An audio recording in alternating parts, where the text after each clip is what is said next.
Hey everybody, welcome back to my channel. It's been a while, so I figured let me do a begonia video because I haven't done one in a while, and I used to do a lot of begonia videos, propagations, they were always big hits, so I figured let's see what's going on with the begonias that I have. And yes, there's been an experiment in soil, so we'll get into that in a minute. But before we do, if you enjoy this video, please remember to give it a thumbs up and subscribe as usual. You know the drill. Anyway, so I have some begonias, right? I have some Rex begonias. Let's start with them. And all of these that you see here are in soil. Yes, I know. I always had issues growing begonias, Rex begonias in particular, Begonia Rex, in soil. I always had an issue with it. It gave me problems. I think I cracked the code. Everyone always says, yeah, let the soil dry out. So I did.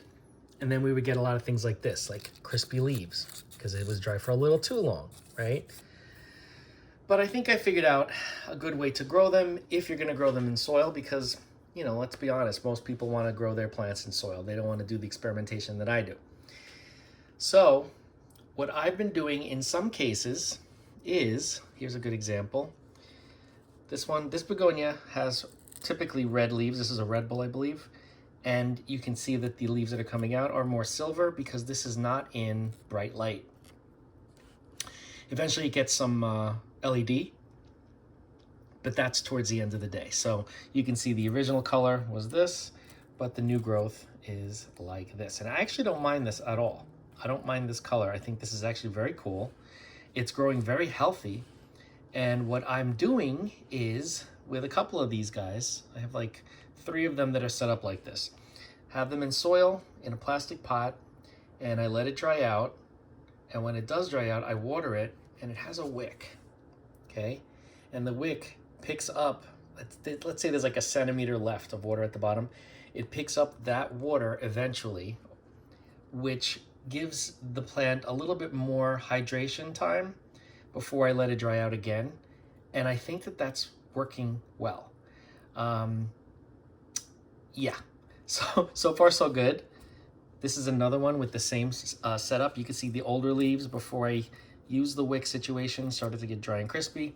Since I'm using the wick, the newer leaves seem to be at least a little bit healthier, right? Nice color. And you can see the wick is there.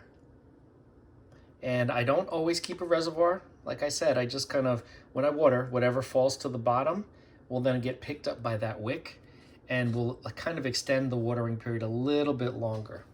Let's take a look at this one. I believe this is the same. Yep, this one is the same too. And the newer leaves, as you can see in here, are doing much better than those older leaves, which were all crispy back here. So we'll see how it goes, but so far so good.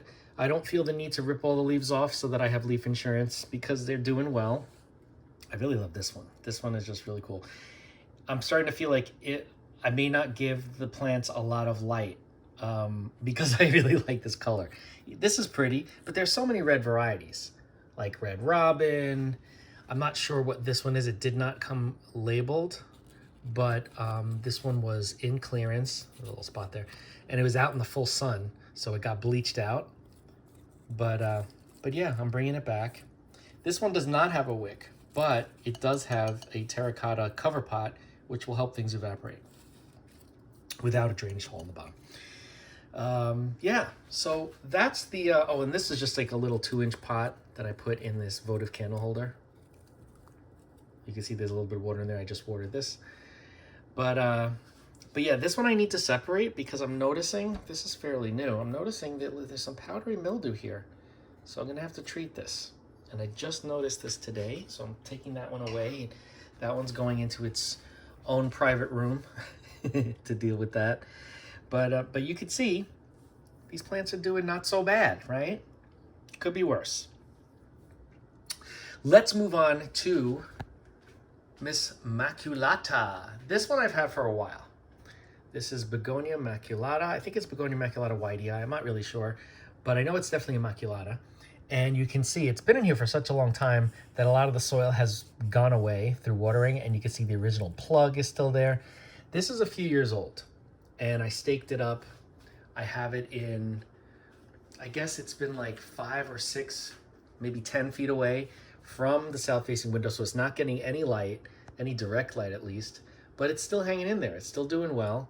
It went through some dry periods. That's why a lot of those leaflets are dry, excuse me, and they're crispy, but and the same thing with the leaf tips.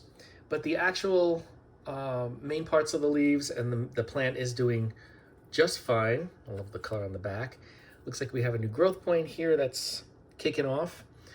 But these plants, I was surprised, they're pretty sturdy, the Maculata. I didn't think that this would continue on for this long with the neglect I was subjecting it to. So try not to neglect your plants, but apparently these plants can handle it to a point.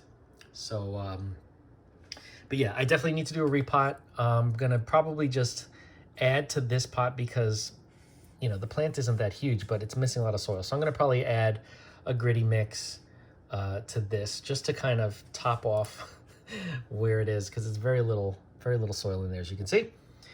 And but yeah, this plant is doing, it's hanging in there. So we'll see how it goes. The next one I'm going to show you, I'm going to see if I can bring this over here to you guys. This one is another cane begonia I've had for almost the same amount of time. Look at how tall it gets. It's getting the same amount of light as Maculata, but as you can see, this one is like a sprawling one, and it's got like woody stems. And I've had this for a while. It came to me just as an angel wing begonia, and it did not have a name, but I really liked the growth habit, and I liked the you know, the spotting on the leaves, and the fact that the leaves are a little smaller and they're not red on the back. It was a little different. You may know what this is. If you do know what it is, I haven't seen the flowers yet because this came to me without flowers a couple of years ago, and it has not bloomed since I've gotten it, which is fine. I just wanted to make sure that it survived, but I even took cuttings from this plant. Surprisingly, it is hanging in there. And this one also is in soil that gets dry very frequently. And I'm, you know, I've been a bad plant parent to a point because I have so many plants, but I knew that these guys could handle it, so they've been hanging in. This one originally was under an LED lamp, but the lamp would only get turned on later in the day when the sun would be going down. So I moved it to the same place that this one is in, and it's doing just fine. So I love how these look like bamboo canes. You can see how they have those nodes. It's really cool. But yeah, I really enjoy this plant. I like the growth habit. I love how it's kind of sprawling all over the place like a creature. And yeah, it's still in soil. I'm gonna keep it in soil. We'll see how that goes. Move that over. Now, the last thing I'm gonna show you, or last two things, are not begonias, okay? First one I'm going to show you is a succulent, of course, because I can't, you know, go very long without talking about succulents. But this is a sedum, believe it or not, Sedum Tetractinum, which is coral reef, it's called. It gets like a reddish pinkish in full sun. If it gets a lot of sun, you can see some of those older leaves have that color. But I have this indoors, so it's not getting that much sun at all. But I love this plant because, first of all, it grows pretty quickly. Easy to root because it's a sedum, and it's very sturdy. You know how like some sedums, if you touch them, they just drop leaves? Not this guy. You can do whatever you want to it. It's not dropping any leaves. It almost feels like, you know, trailing jade, the Senecio, the trailing jade, and it also looks like, the leaves kind of look like a miniature jade plant. It reminds me of that, except it's not a jade plant, it's a sedum. But I just really love this. I think it's cool. I like how the rosettes at the growth points are very flattened. They look like little flower heads, little green flower heads, almost like a rosalaria, or even an aeonium, something like that. But I love this, and I love sedums because I love succulents and I love trailing plants. So this checks off a lot of the boxes of plants that I love, and it's doing great. It's doing great. It's not in full sun. I don't think that they want full sun. I think they need indirect light. So this one's happy as can be, and I can't wait to start taking cuttings and just making a million of these. But I want it to grow out a little more because I want to see the growth habit in low light as it trails. So anyway, this is Sedum Tetractinum, which is coral reef. Okay, last but not least, I showed you when this was in bud, and I remembered finally what this is. This was, and I have to hold it with my hand because it's a little top heavy. This was a rescue Felonopsis that I got, that I took out of the little plug it was in, or the pot, I can't remember, and I put it into a cup. This is in semi-water culture, so I let it dry out completely, and then I just give a little bit of water at the bottom. And this one had mealybugs. I treated it on camera. You guys probably saw that if you've been following, but look at these beautiful white blooms. I hadn't seen the full blooms of this because when I had gotten it on clearance, the blooms are just about faded and they looked a little bit greenish, so I wasn't sure what color this was gonna be, but get a load of the coloring on this orchid. It's like a pure white, but the lip has some yellow and then it has those tiger prints in there. It is just beautiful. And look at all those buds. And this is an extension from an old flower spike, the original flower spike that I had gotten. And I guess it was last year sometime. It was, you know, I had to cut it because the end of the flower spike was pretty much drying out. And sure enough, it extended itself regardless of the mealybug infestation. The leaves are nice and healthy, very supple and firm.